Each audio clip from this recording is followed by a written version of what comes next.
Bom, é no nome de Jesus que a gente volta a falar sobre aquele tema de 1 Tessalonicenses, capítulo 5, versículo de número 11, aonde Paulo aconselha os irmãos em Tessalonicense a consolar e a edificar uns aos outros.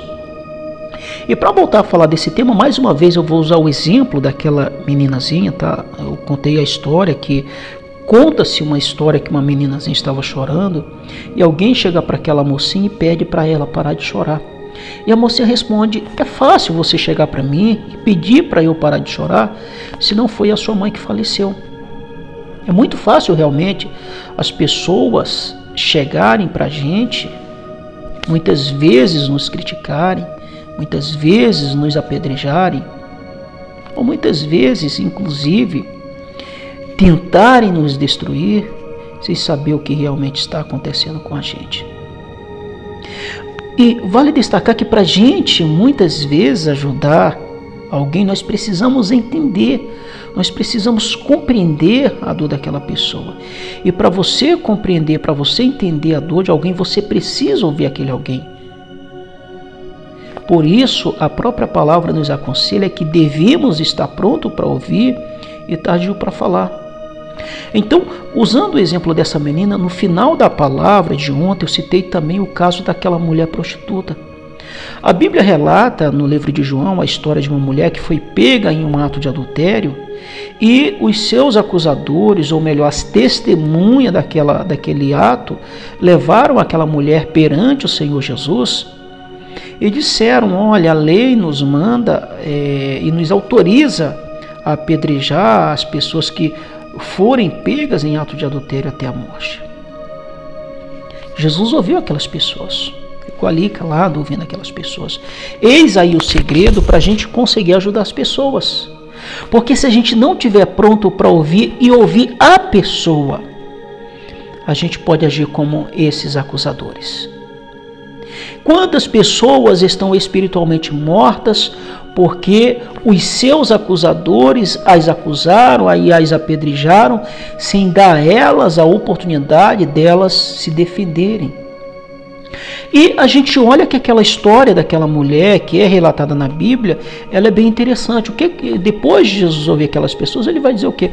Olha, aquele que não tem pecado que atire a primeira pedra.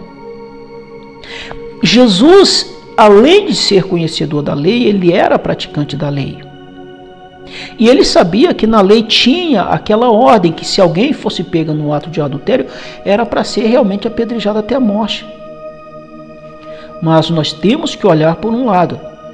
Jesus olhou os dois casos e quando ele ouviu a todos, ele disse: olha, aquele que não tem pecado que atire a primeira pedra.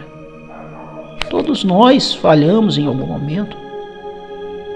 Todos nós decepcionamos alguém em algum momento. Só que também essas pessoas que muitas vezes foram decepcionadas por ações ou atitudes nossas também já cometeram erros. E elas puderam se redimir, assim como nós também podemos e conseguimos nos redimir. E a Bíblia relata que Jesus, após citar isso, cada um joga a pedra no chão, vai embora, e Jesus diz para aquela mulher: olha, vai e não peques mais. Olha uma vida restaurada, olha uma vida edificada que poderia ter sido exterminada perante Jesus.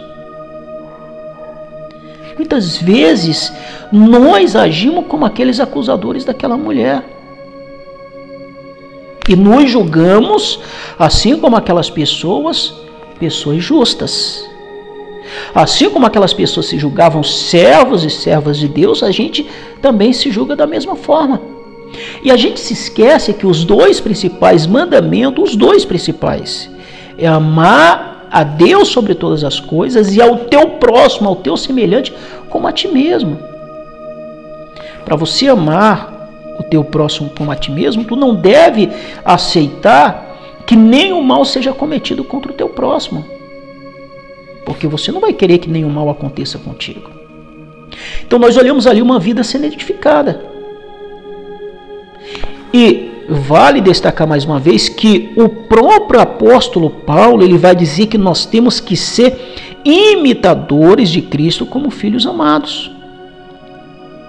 Então, para você ser um imitador de Cristo, você precisa viver dentro dos parâmetros estabelecidos na palavra pelo próprio Senhor Jesus.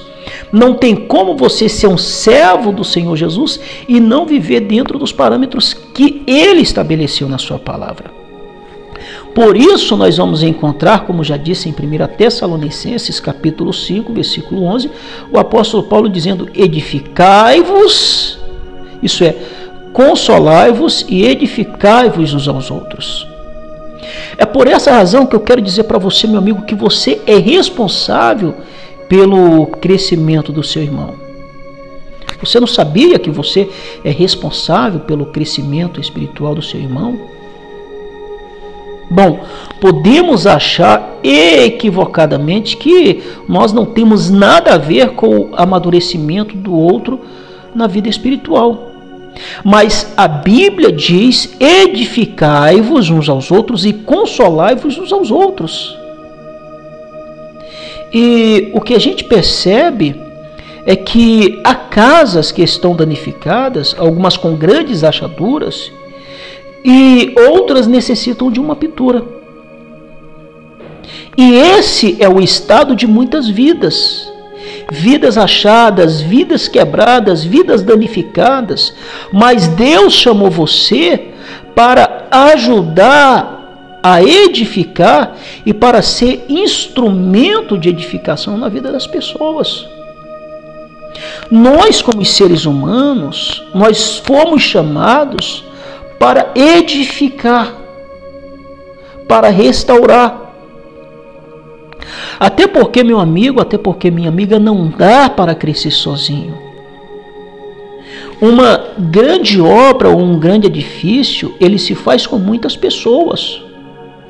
Se você visitar um canteiro de obras da construção civil, você vai ver que ali vai haver um engenheiro, ali vai haver um arquiteto, ali vai haver o mestre de obras, ali vai haver o pedreiro, ali vai haver o servente e vários outros profissionais dando a sua mão de obra naquele canteiro de obra. É importante que a gente entenda que nenhum homem é o suficientemente forte para manter-se firme sozinho. Mas antes, sempre vai precisar dos outros. E a vida espiritual é uma vida em comunidade. E ela não é uma mera busca individual por Deus. Que venhamos ouvir e dar ouvidos à voz do apóstolo Paulo e a sua recomendação em Romanos capítulo de número 14, versículo 19. E assim venhamos seguir a paz com todos e também a edificação de uns para com os outros. E que todas as nossas ações e palavras possam ser para edificar. Veja que no final do verso 11 do capítulo 5 de 1 Tessalonicenses, Paulo ele vai dizer, olha o que Paulo vai dizer. Ele diz assim: como estás fazendo?